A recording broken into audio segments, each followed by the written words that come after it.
Everyone, thank you for joining me, especially on a sunny day like this. So like Sophie says, we're going to just go through some ideas to support our children and young people at home. Let's just check, Sophie, is my screen gone off? Because it's gone off for me. It is still on my screen, so I think it's there, yeah. There we go. Fab, thank you. So we're going to have a little look at what is meant by speech, language and communication initially, and then we're going to sort of have a look at why speech, language and communication is important, and then explore some ideas to support speech, language and communication in the home. So I think it's really important that I start off by saying that I'm not a speech and language therapist. I certainly have had lots of roles where I have supported many children and young people in terms of speech, language, communication needs. But certainly I've done a lot of training through some organisations in terms of being able to carry out those roles. I think, but more importantly for me is I am a parent of 2 children, one's actually an adult now, who both have speech language communication needs, quite significant speech language communication needs. So coming from very much from a lived experience, but I'll do my best to hopefully give you some ideas and some strategies to be trying at home, and look forward to any questions that we might have at the end of this session. So I think first off, what we need to understand is what we need to sort of know what we mean by speech, language and communication, don't we really? So speech, language, communication are really important life skills. They're linked for our children in terms of their learning, their attainment, behaviour, impacts on behaviour as well, their social and emotional development, and purely for sort of positive mental and emotional well-being as well, really. They're the building blocks for our children and young people's ability to be able to learn, to be able to pay attention, to be able to develop friendships as well and participate in activities, and to also just to be able to understand and develop ideas and opinions of their own. As a parent, certainly, you know, we play a key role in supporting the development of these skills for our children. And what happens is typically our children will begin to sort of understand words before. So if you think of them as toddlers and, you know, they've sort of got no language, what's happening is they're absorbing all this information, they're learning to understand words before they actually say them. And then they would learn how to say those words. So that's what would tend to happen typically, and then learn how to put those words together to form sentences. And some children, you know, they'll develop those speech, language and communication skills quickly. It'll all be at different rates. It's individual to every child.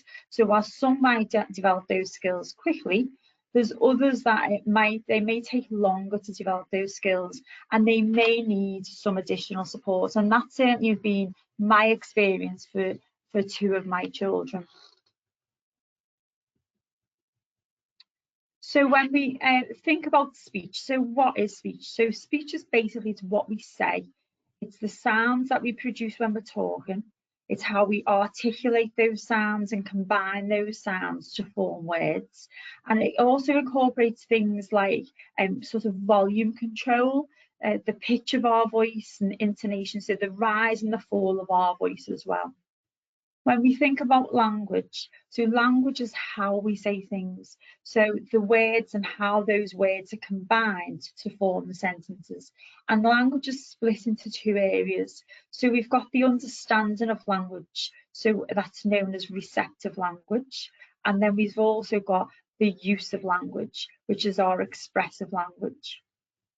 And then when we think about communication, so that's, you know, how we use language to sort of interact and share attention and share experiences and develop relationships with other people. It's how we understand the messages that other people give to us. So that would include not just verbal language, but also that non-verbal communication. It's how we express ourselves as well. So again, you know, thinking about that non-verbal communication by using gestures, it could be by using objects or using our surroundings, using the environment. It could be by using pictures. sounds or words and language. It's about being able to get the message across. It's the sort of the bigger picture. It's the whole process, not just about saying words. It's far more than just using words. So if we use an example of a baby, for example, babies can certainly communicate to us what they need without words. So they might cry, they might reach out, they might point to things as they get a little bit older. Certainly just by looking at them, we can pick up on what it is that they are trying to communicate. We can sort of pick up on the message that they're trying to get across to us without the use of words. And that's certainly, the same for some of our children. We can have children who have expressive language difficulties, so the use of language. But still they can be strong communicators, and both of my children have certainly struggled in this area. So both of my children have had significant language delay within their expressive language, and my daughter as well within her receptive language. I tend to use my children as examples all the way through these sessions. I'm not sure what they'd make of it if they watched it. So thinking about why is speech and language and communication important? So we use speech, language and communication throughout the day, throughout our daily life, and we need to sort of develop those skills to support us in many areas. But if we think about some specific areas, so for our children and young people, if we think about learning, when they're in school, when they're in education, most teaching and learning for children takes place using spoken language. The adults, the teachers, the teaching assistants, all the people are involved in the learning and the education roles, they are using sort of verbal information and explanations to support our children's learning. Quite often, our younger children are often supported visually, but as they get older, those visual supports are massively reduced. If our children have sorts of challenges understanding what someone's going to say to them, then this is going to have a massive impact on their ability to learn and make progress. So if we think about if they've got challenges with that receptive language, with being able to understand that language, then they're going to struggle to follow instructions correctly. They're going to struggle to complete tasks. They might have difficulty learning new words, new concepts, and they're not really going to fully understand what it is that they're being told. If we think about literacy skills as well, so children need to have a good foundation of speech and language to be able to develop the literacy skills. So if we think about reading, for example, our children need to be able to understand and learn words that they hear, and then be able to transfer that to understand them when they're written down. So first of all, they need to be able to sort of understand them when they hear them before they can transfer that across. Again, if we think about writing, it's the same principle. Our children need to be able to use those words and phrases and sentences within their spoken language before they're going to be able to write them down. So again, really important that their understanding of language has got a sound basis. If our children are having difficulty expressing themselves using the spoken language as well, again, this is going to transfer into that written work as well. Again, if we think about behaviour for our children as well, and we don't often associate some of the behaviour challenges that we might see around with speech and language and communication needs. But if we think about what our young people have got sort of challenges understanding what people are going to say, or they've got challenges with expressing themselves, then that can be really frustrating for them and upsetting. So I've certainly worked with a number of children. I've experienced it with my own children when they've been trying to communicate something and they've just not been able, I've not been able to sort of pick up what it is that they've been trying to communicate because of their language delay and their sort of limited abilities in terms of communicating what it was. And so they've become very distressed, very upset, and we've sort of had some challenging times really because of that frustration. Equally for me, it's been really frustrating because obviously I want to be able to sort of meet my children's needs and understand what it is that they want, that they're trying to let me know. So it can be really frustrating and upsetting for everyone. It could also be sort of unintentionally getting into trouble for things. So again, you're thinking about our, maybe our older children as an example. If they are having challenges in understanding language, so finding it difficult to follow instructions because they haven't understood what's said, then maybe they're getting it wrong, and they're always getting into trouble for getting things wrong, for not listening, when that's not the fact. That what's happening is they're struggling to understand the language. Also, for some of our young people, they might just give up. They might just think, what's the point? I don't understand anyway, so what's the point? And I may well just stop listening or zone out and go into their own little worlds as well. Also, just to think about if our children are struggling in terms of speech, language and communication, and we do see those sorts of challenging behaviours, just to think of it as in terms of communication, what is it that they're trying to communicate to us? Can we unpick that a little bit for them? And then if we think about social skills as well, so we use speech and language skills to build relationships, to build friendships and maintain those friendships as well. Also thinking about how we use speech and language to be able to manage conflicts and when things like that arise. Just having those good speech and language skills again is important for that. For some of our children who have difficulties in terms of speech and language, they may find it challenging to make friends. They may find it challenging to maintain those friendships. They may find it difficult to sort of keep up with conversations, and sort of then may not sort of respond appropriately when those conversations are going on between groups and going between people. They might find it really difficult when they're in a group and sort of maybe manage much better when it's one-to-one. As well, for some of our young people, reading between the lines, when sort of I'm picking up on that non-verbal communication, understanding things around sarcasm as well, and maybe being very literal. Sometimes that can be the case for some of our young people. Certainly, both of my children are autistic, and that's the case for them.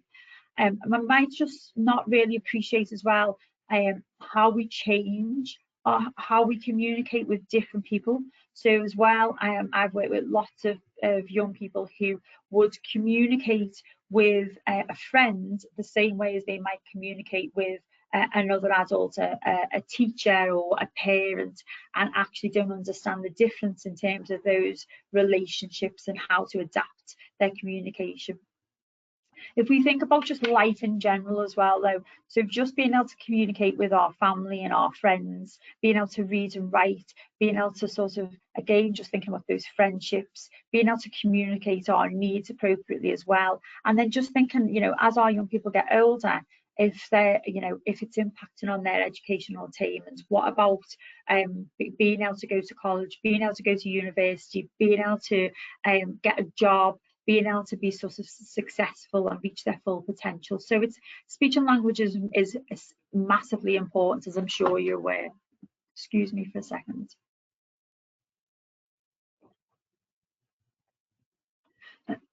So in order to communicate, there's a number of skills that are needed. And I think if we're aware of these skills, then we can start to sort of identify the areas where our children might be having some challenges. So if we think about some of these skills individually, so if we think about for some of our young, looking at the speaker, whoever is speaking to us, looking at them to be able to gain all the information that's being communicated, verbal and non-verbal. I think it's particularly important if our children have problems with understanding language, because quite often what they're doing is, if they're looking at who's speaking, they're not just hearing the language, but they're also picking up on what's being communicated by all that non-verbal communication, by the situation, by objects. So for our young people to be looking, it can be really important. Looking at the speaker also helps our children to focus, helps them to concentrate and not get distracted as well.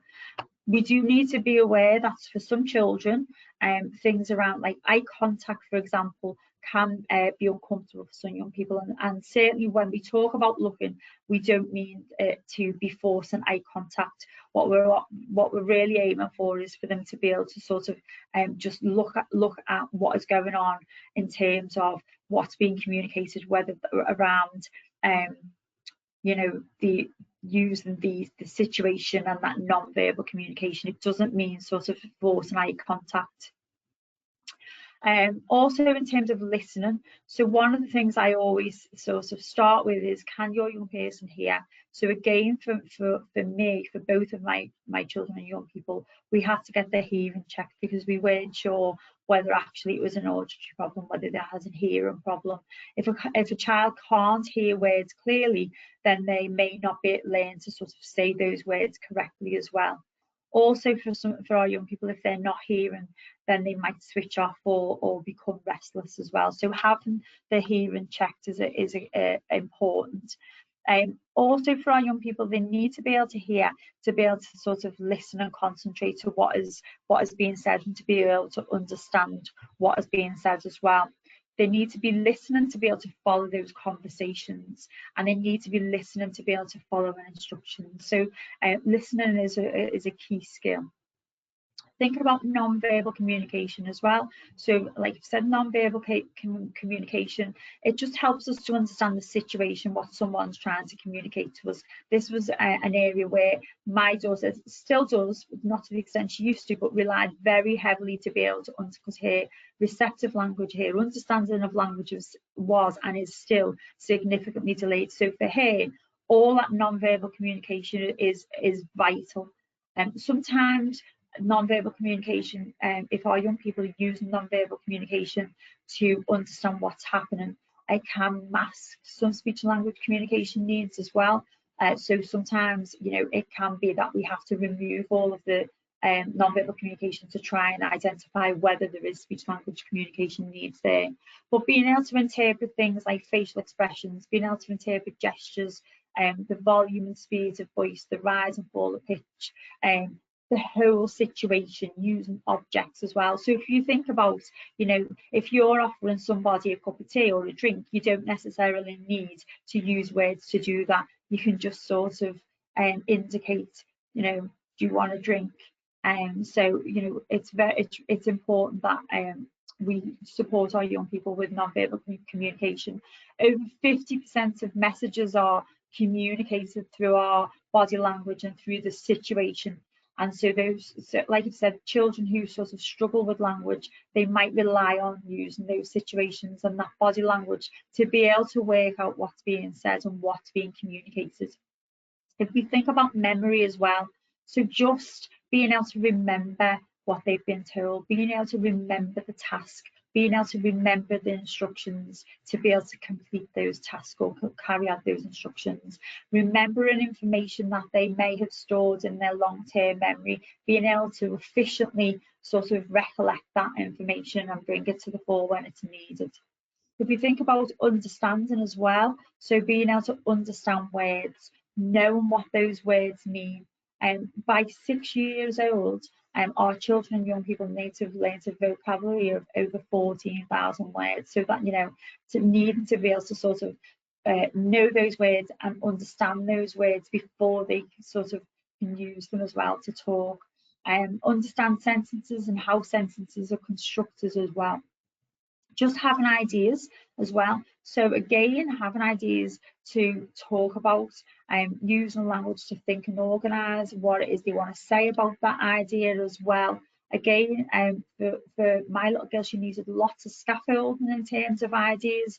So she used to tend to pick things up from YouTube. She learned a lot of things from YouTube in terms of her play and how to communicate things. But for her, she needed lots of scaffolding in terms of ideas about conversation and about things to talk about. Words as well, so being able to just find the right words at the right time, knowing the words for things, being able to label and name things, finding those words in their mind when they want to say things, and being able to put all that into the sentences. And then thinking about articulation as well. So being able to say and use sounds and words, being able to make the mouth and tongue movements that we need to be able to form those clear sounds. And then being able to speak clearly, speak smoothly, without sort of any stops and starts. So there's a lot of skills in terms of communication. So just a little bit on what are speech, language and communication needs. So speech, language, communication needs, it's an umbrella term basically, and it can describe difficulties in one or more areas for our children and young people. Covers a lot of sort of conditions and types of delays and disorders. So our children with speech, language, communication needs can have challenges with things around fluency, to be a sort of forming sounds, formulating sentences, like I've said, understanding what others are saying, being able to use that language as well. So thinking about receptive language. So like I've said, that means that it's the ability to sort of understand information. So being able to understand words, being able to understand sentences, being able to understand the meaning of what other people are saying to us, or including what we read as well. And some of our children might find that difficult. Expressive language, they might have challenges to sort of be able to put their thoughts into words and sentences. They might sort of have challenges with being grammatically accurate. They may, for some of our young people, they might, so my son was had no words until the age of 6, so we had massive delay in terms of expressive language. My daughter, she's 12, she's still got significant delay in her expressive language. So then speech is about using those sounds accurately and in all the right places, and then fluency about the flow and the rhythm of speech. And then finally, just thinking about social communication and the pragmatic. So being able to interact with others. So things around turn taking, things around interpreting that non-verbal communication. So they're all sort of areas where we often see speech language communication needs. So it can be about difficulty with understanding information, it can be difficulty communication needs, communicating their needs, it could be difficulties communicating their wants. So just, you know, sometimes as well, it can be a delay. So a delay in understanding and talking, that it means that our children might be sort of developing skills in the typical pattern, in the typical way, but in a much slower rate than what is expected as well. Or it could be that it may be some sort of a disorder of some sort. So that's when our children's they're listening, they're understanding, and their speech are developing in an unexpected way, so differently to the way other children are, and they're not necessarily following that typical pattern. If we think why some children have speech and language communication needs, so there can be many, many reasons why children experience delay or in their speech and language. So for some of our children, there might be sort of no clear cause or explanation, but for some, you know, there is definitely. So for me, with my children, both of my children are autistic with those speech language communication delay. It could be around learning difficulties, it could be about not experiencing sort of those language rich experiences, it could be about neurological conditions, it could be about sort of a wider development delay that's impacting on their speech and language communication needs. It could be because of a hearing impairment. It could be because of motor planning challenges, so thinking about dyspraxia, or specific challenges with those oral muscles, so maybe which impact on the speech, and thinking about things like cerebral palsy as well. And in the UK, over 1 million children are thought to have a sort of long-term and persistent speech and language communication needs. So approximately sort of 10% of all children are going to have long-term or persistent speech language communication needs by the time they're in primary school. So the impact of speech and language communication needs as well. So I think we've kind of covered some of this anyway, but you know, just for some of our young people, it may impact on them in terms of how they're feeling, how they present. They may feel angry, they may feel frustrated, they may feel upset if others are not understanding them. And we might see sort of bigger emotional responses quite a lot. Some of our children may experience being bullied as well. So especially, you know, if they are struggling to form and maintain those friendships. I've already said, you know, it'll massively impact on things like literacy and their educational attainment, but also things around their self-esteem and developing their independence as well.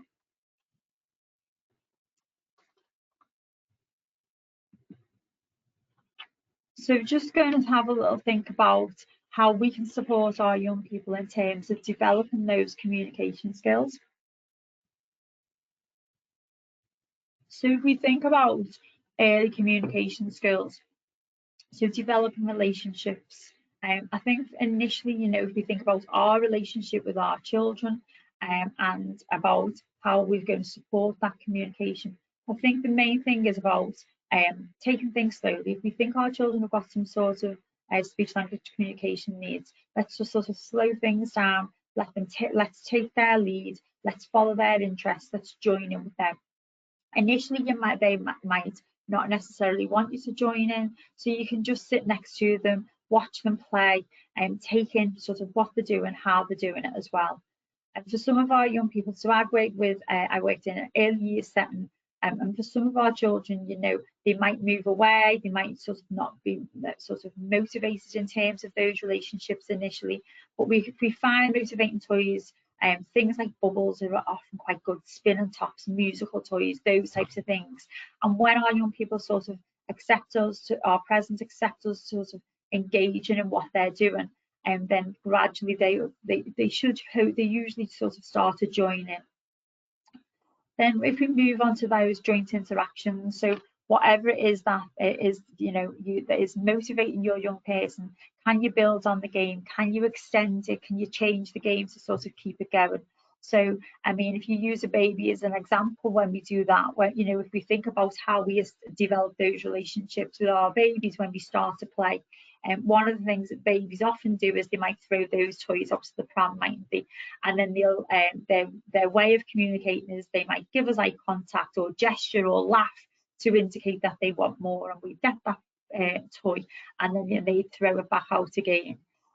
Initially, you know, with some of our young people, if they're not sort of likely to, if they're not indicating that they want more, it might be that we have to sort of prompt that. We might have to say more, and certainly sometimes using sort of signs and things can be supportive with that, so more.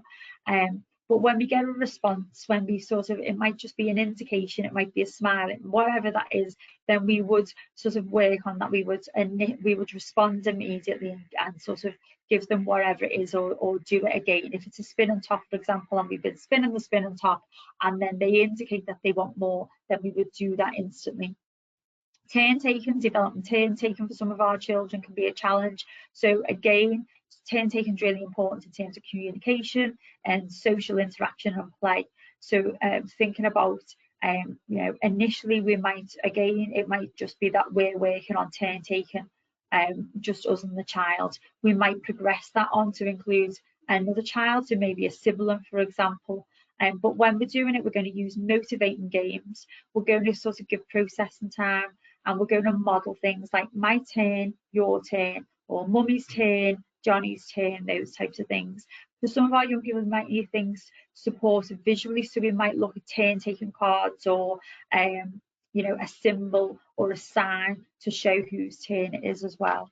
Choices, so for some of our young people, they might struggle with choices. So, you know, can we start with, again, motivating items and give them two choices? So can it be sort of a favourite item and something that they're not going to particularly like at first? Then we can develop it on to being two favourite items, for example, and we can build up choices for our young people. Encouraging communication as well. So for some of our young people, we need to provide those opportunities for them to communicate. So can we keep favourite toys or favourite snacks in sight, but where they can't reach them, or in containers that they can see them but they can't open them? So they have to take the opportunity to communicate. This was certainly something I had to do with my son, because he wasn't motivated to communicate with us. So we had to purposely create these opportunities to encourage communication. We also would have sort of, on cupboards that you couldn't reach, so we'd have sort of photographs or pictures of things that were in the cupboards, so that he would and eventually he would take those photographs off and give us them. We had to model that quite a lot as well. So model on what you want them to do, model on the language as well. Stage situations if you need to as well. Also things, you know, if you're playing with a toy, so Lego for example, can you give them a piece by piece? Do they need to, so that they indicate that they want more? And then when we think about developing that language, so using language clearly ourselves, stressing those main words, naming and labeling things is really important as well.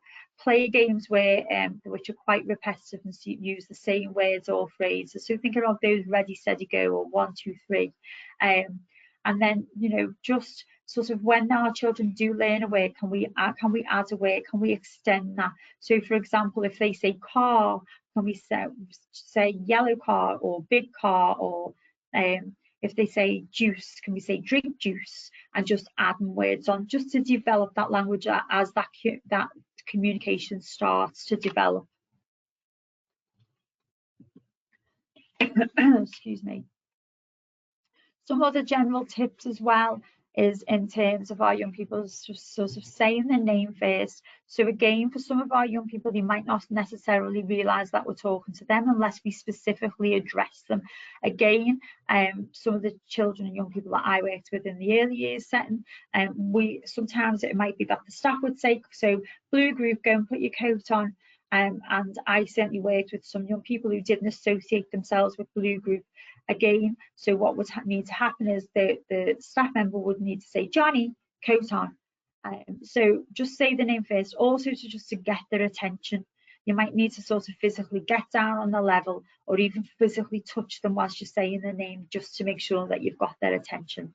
Being clear and specific as well, so using shorter instructions. For some of our young people, they might find it difficult to process or remember lengthy instructions. So can we break any instructions down one at a time? Can we chunk that information? Can we use fewer words and simpler language as well? So it could be things like shoes on, coat on, in the car, rather than we're going out in the car, can you put your coat and shoes on? We tend to use lots and lots of language when we're talking to our children and young people. Can we break it down?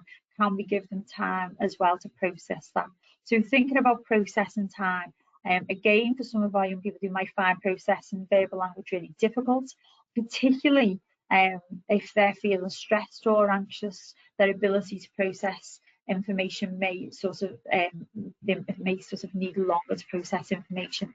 So what we always tend to say is that 10-second rule, you know, allow a sort of 10 seconds after giving an instruction so that they can process what we've asked of them and formulate that response. And if you do need to, you can always repeat the instruction using the same words in the same order. Choices we've touched on as well, but just thinking, you know, for some of our young people, you might struggle with sort of those open-ended questions. So say, if you were to say to them, what do you want for dinner, for example, they might not be able to sort of envisage or make that choice. So it might be that, or they might come up with something that they can't have for dinner as well, which can often cause challenges because you've just given them that choice. So maybe if we can just introduce choices, like I was saying earlier, maybe start with 2 choices and then you can increase it if need be. Positive language as well. Let's try and tell our children what we want them to do rather than not what we don't want them to do. So for example, we might say walk slowly instead of don't run. Sort of letting them know when they're doing well as well. And then just where possible, try and support our young people visually. So visual support, you know, provide structures, provide routine for our young people, but it improves their understanding, it improves their understanding of what's happening in the environment, it improves their understanding of what's happening next. They know what to prepare for, what's going to be happening. It can make communication physical, basically, and consistent rather than fleeting. So if we think about verbal communication, once we've said it, it's fleeting, it's gone. Whereas if we support it visually, it's there and it's concrete. So when we think about visuals, You know, we're just going to think about the types of visuals. So we can use lots and lots of things for visual supports. So it could be the actual object and objective reference. So for example, swimming trunks to indicate swimming, certain packaging for certain foods. It could be photographs, it could be short videos, it can be the miniatures of real objects, you know, it could be coloured pictures, it could be line drawings, it can be symbols, or it can be written words. So there's lots and lots of ways, and it'll be dependent on where your child is in terms of what types of visual support they would benefit from. Also thinking about structure, so like I've said, visual support structure, it provides predictability, particularly if your children struggle with anxiety. If they struggle in terms of understanding what's happening next, because they struggle with understanding language, then the visuals can support that. It means that they know what to expect, they can feel safe, it's predictable. It doesn't necessarily mean the same routine forever, but it does mean that we're making things more predictable so they know what to expect. What we want to think about though when we're providing that structure is letting our young people know what it is that we want them to do, and in what order, so how they're going to do it, how long they're going to be doing it for, and what's happening next. You know, can we do those types of things? So if we think about what to do, you know, for some children it might be helpful if they know what they're going to be doing in the morning. It might just be that they need to know what they're doing now and then next. It might be that they need to know what's happening for the whole day, the whole week. However that looks for your young person, they're all going to be different. Do we need to provide a clear sort of visual support about the order? So do we need to sort of talk about what daily tasks they've got to do? So for example, it might be that their morning routine is broken down into tasks: get out of bed, eat breakfast, get washed, clean teeth, get dressed, shoes on, coat on, get back, go to school. You know, does it need to be broken down to that extent for them?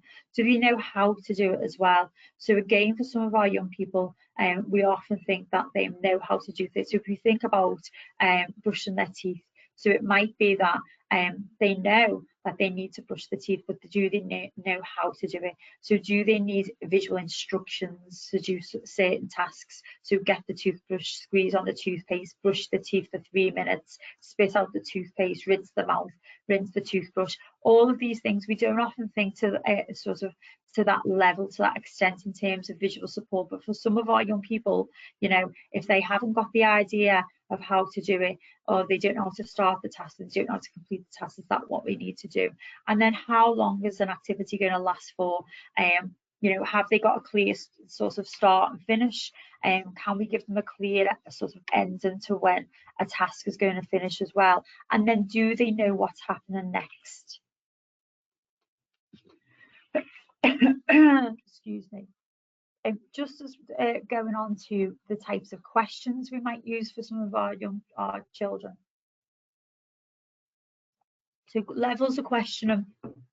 There was something developed by Blank, Rose and Berlin, and they are sort of the blank levels of questioning. And basically what happens is that children and young people tend to sort of follow a path in terms of their understanding of questions.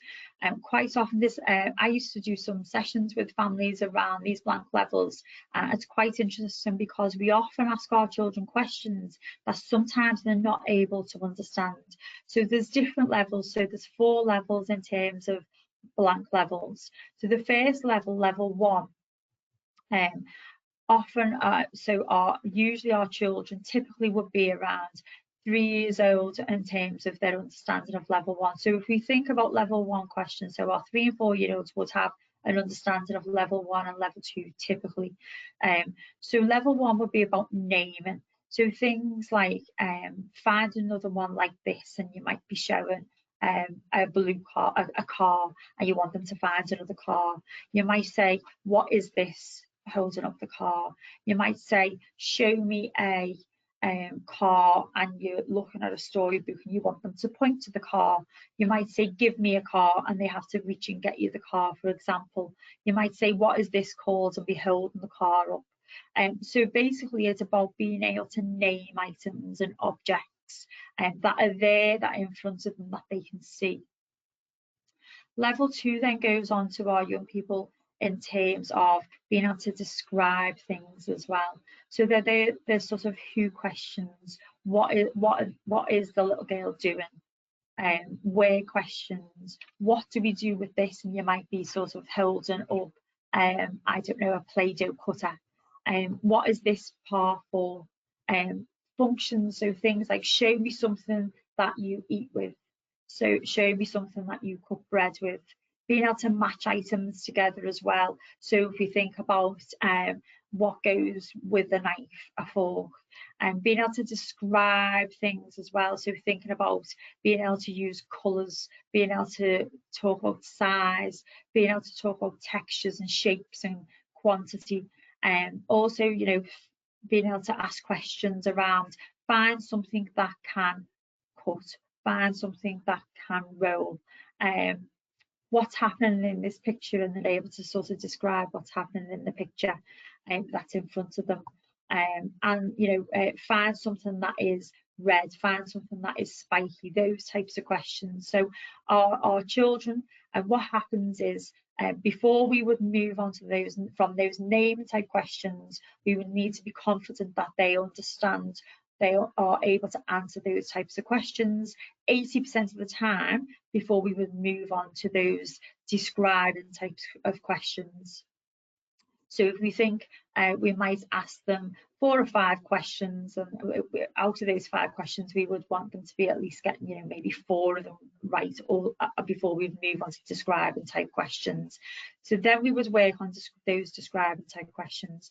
The next stage, when they're reaching 80%, if they're able to answer the 80% of those types of questions, we would move on to level 3. So that's around things like retelling, being able to make basic predictions on things. So that at this stage we're asking our children what will happen next. So it might be that you're reading a story, and before you turn the page you ask what will happen next, and you should be able to make a simple prediction based on that. You might start to ask them, how do you think he feels? So if, again, reading that same story, if something happens, they are able to start thinking about feelings. You might ask them to sort of explain how to do something. So how do I make a sandwich, for example? Or you might sort of compare 2 sandwiches and say, how are these the same? They should be at this point being able to follow or give sets of instructions. So as well, using negative. So you might say, give me a fruit, but not a green one, as an example.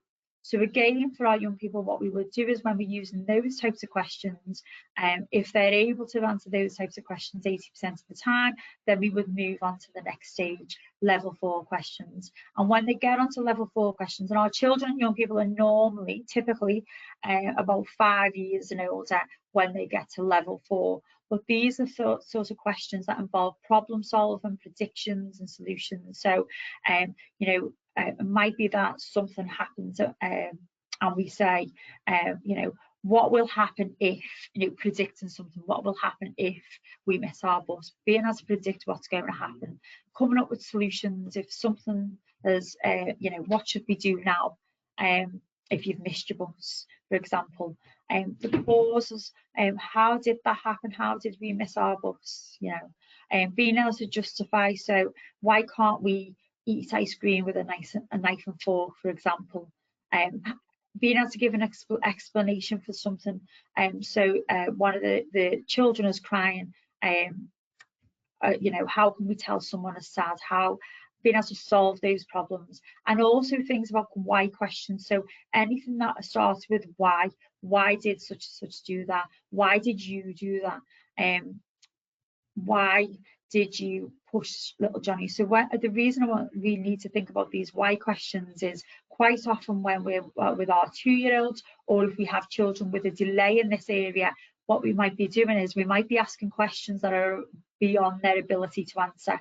So, you know, we might be asking a 2-year-old, for example, or a child who has the a delay in terms of their understanding of language, you know, why did you push little Johnny, as an example? and that 2-year-old is just sort of looking at us unable to answer that question, that's because actually they're not sort of at that level in terms of being able to answer questions. You can get more information if you sort of Google blank levels. There's lots and lots of ideas, and there's an organisation called Twinkle. I think you might have to pay a subscription, but they give you lots of ideas in terms of ideas. And then just general ideas to support speech, language and communication at home as well. So time, I've already mentioned, given processing time, given plenty of time to be able to find those words and use sentences as well.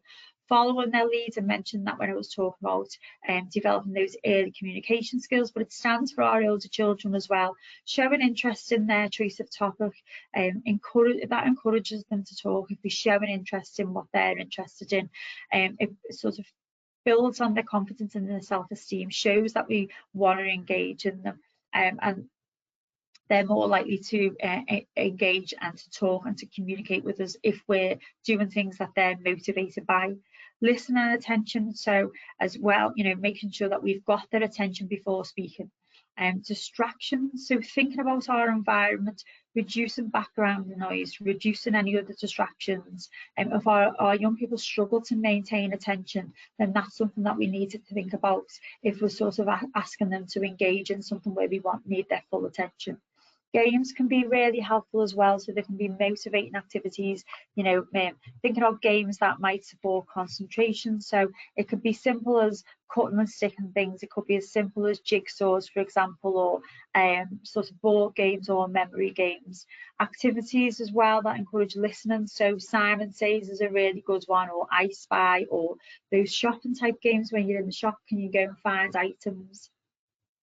Repeating and modelling as well for our young people as well, particularly if they're with unclear words, for example, or if their pronunciation of certain words isn't very clear. We don't correct them, we wouldn't correct them, but what we can do is model that back to them. So whatever they've said, if we repeat it back, it shows that we've understood what they've said, and it gives them a good example of what it is we want them to say. Ideas as well, so just thinking about if our young people struggle to have ideas, you know, can we add an idea to whatever it is that they're sort of playing with it? Can we build on those ideas? Can we add a short, simple ideas to sort of broaden conversations? We would start off by following their lead, and then can we introduce new ideas as part of that once they're happy with us engaging with them? Questions as well. So I've said about that. Think about what level questions your children and young people are up to. Maybe sort of you can download lots of ideas of different types of questions, maybe have a little practice and try and gauge where your young person may be, and make sure the questions that you're asking them are appropriate for their level. And don't ask too many questions as well. And there tends to be a general rule about ask one question to either for comments, repetitions, expansions or explanations. Make sure if our young people are struggling with their understanding of language that we use simple language. Create those opportunities to communicate, provide those motivating activities, you know, if put things that where they can see them but they can't reach, or are going to be difficult for them to get, and they need to come in contact to get you to be able to access those activities. So create those communication opportunities, chunk the information, you know, break it down into bite-sized chunks using those shorter words and shorter sentences. Repetition as well, so support the learning of any new words, for example, through repetition. Repeat instructions if we need to as well. Non-verbal communication I've mentioned quite a bit, but just encourage and support non-verbal communication, particularly if our children are relying on that to understand what's going on around them. Visuals, again, making that information visual, so it's always there, it's always the same, it's concrete. Memory as well, be realistic about how much information our young people are going to be able to remember, and again, can we support that visually? And then, you know, learning new words, if we're going to teach new words, can we support the learning of that words in real everyday situations? Can we use pictures and objects to help them see what that word's like? Can we link those words to objects? Can we talk about things, about what we're seeing every day? When we're doing tasks, can we talk about what we're doing as well? There's some of our children as well, things like word maps can be really helpful. So we would choose a word that we're going to work on, and we would draw green roads and talk about what we do with it, where you might find it, what part it might have, what group it belongs to, what else you can sort of add to it. And then you'd have those red roads where we would sort of be thinking about how many beats does the word have, what's the first sound, what does it rhyme with. And then just finally, just a little bit on fluency as well. Again, just to support our young people a bit around fluency. Again, you know, it's just about sort of reducing the number of questions that we use with them. We would want to sort of listen to them carefully, model what you know, listen carefully to what it is that they're saying. Not how they're saying it. So it's about what they're saying and not how they're saying it. Try and slow our own talking rate down, so sort of model that as well. Trying to create a sort of calm and relaxed atmosphere for speaking as well for our young people. Allow them plenty of time to finish what it is they're trying to say. Don't finish it for them. Try not to sort of interrupt as well. And then, you know, just sort of try those other strategies as well, but plenty of time, not interrupting, you know, and sort of don't pretend to understand as well. Sort of if we need to support them in other ways to be able to explain what it is that they've been trying to say to us. And just some ideas as well in terms of blank levels and in terms of things around support and communication. There's an organisation called Elkman that I really like. I've done lots of work with them, and what happens is that with them, they've got these language builds books. You can do the courses, but you can just buy the books individually. I think they're a really good resource, and they have them for under 5s, 5 to 11s, 3 to 5s is there, and 11 to 16. So I think they're a really good resource for our children. Also, if you go on organisations like FASIC as well, they have lots of guides that you can download in terms of promoting communication as well. So thank you very much, and I appreciate it was a bit of a whistle-stop tour. We've given you some ideas of things that you might be able to use at home. Thank you, Tracy. That was really great. Some really useful advice and strategies there. We've had a few questions come through, so we'll just try and get through as many as we can. The first question is, I've become aware that I use a lot of baby language when I interact with my child, and as a result, I've noticed that they don't have an extended vocabulary. What should I be doing to help? So again, so we talked about modeling language that you want to use. I think we do get kind of drawn into that. Again, I was saying about my little girl, she's 12 now, but I found myself doing that for an extended period. We do it naturally anyway when our little ones are younger, but maybe just modeling lots of words, modeling how it is you want them to communicate, model the words that you want them to use. If they've got limited language at the moment, you know, let's not overwhelm them, and let's keep it sort of short and concise and chunk it down, but certainly by modeling things and trying not to, we also kind of, you know, use, instead of saying bottle, we might say bocky, for example, you know, those types of things. Again, just try and get out of that habit and try and use the words that we want them to use. If they're using if they're using bocky, for example, I did that with my little girl, which is why I'm using that as an example. So if my little girl would say to me, she'll still do to this day, and she might say, bocky please, and I'd say, you want your bottle? And you know, so again, just modeling it is really helpful if we can model it with the objects as well. Sometimes that can reinforce it a little bit better. So hopefully that has answered that question. Brilliant, thank you, Tracy. The next one is, my child has started to stutter at 3 years old. I keep reading online that I should let them get their words out, or should I be speaking on their behalf? No. So that's what I've just been saying in terms of fluency. You know, your role really is to sort of maybe try and sort of keep conversation as calm. You know, sometimes if we're rushing, so then that can make it worse. So give them plenty of time, let them finish what they say, don't interrupt them, let them get what, you know, their message across. So you know, that what you've read online, you know, it is right. We don't want to finish it for them, we don't want to interrupt them. And if you know, if you think yourself in terms of if someone was continually interrupting you or sort of speaking for you, how frustrating that would be. But if we can try and create those opportunities when our young people are communicating to sort of slow everything down, to make it as calm as possible.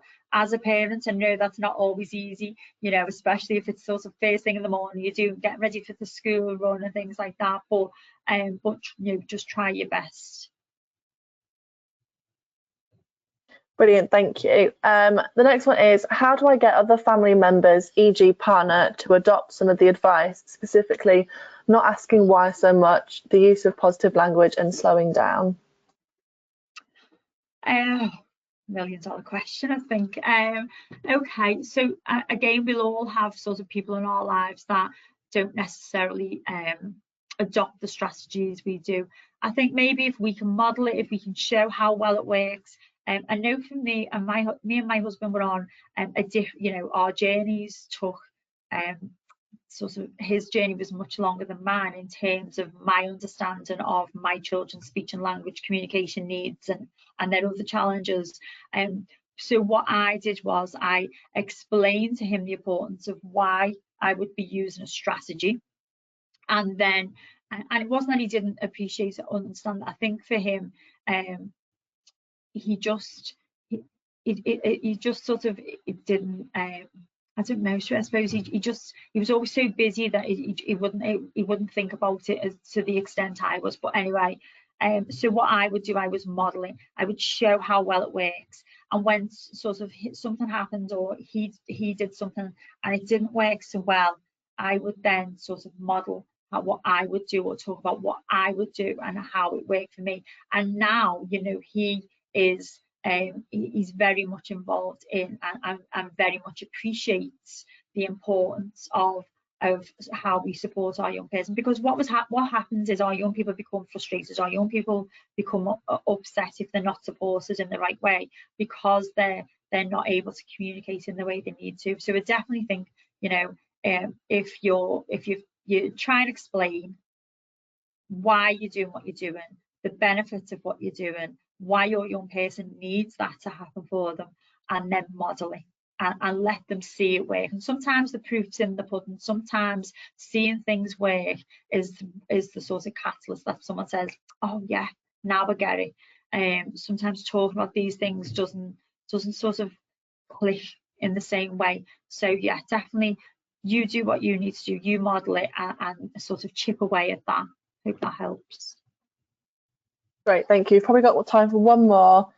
My 9-year-old has no diagnosis of a need. However, his speech and language isn't developed, and on top of that, he is really, really shy. How can I get them to open up so they can at least say please and thank you at a supermarket, and how can I support them at home as well?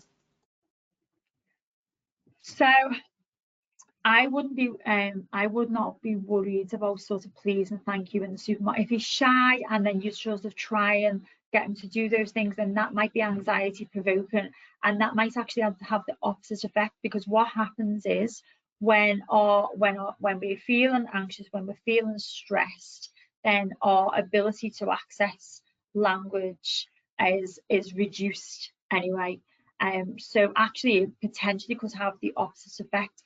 I would maybe start just with, you know, in a nice way, in a playful way at home.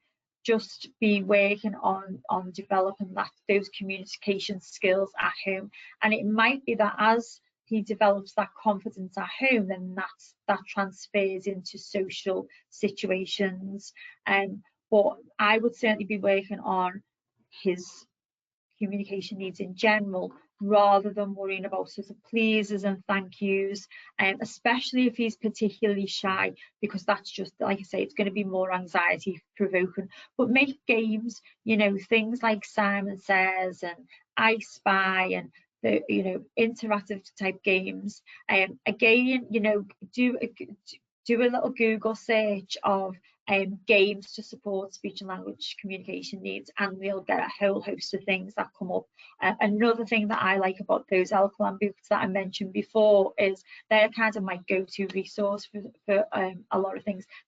They have things like that. They have lists of games that will be supportive of attention, of concentration, of developing language, of turn taking. But you can find all those things free online. Just do a little Google search, make it fun. Don't make it sort of that it's a big deal. And then hopefully his confidence will develop, and then he'll be able to transfer those skills to being out in the community.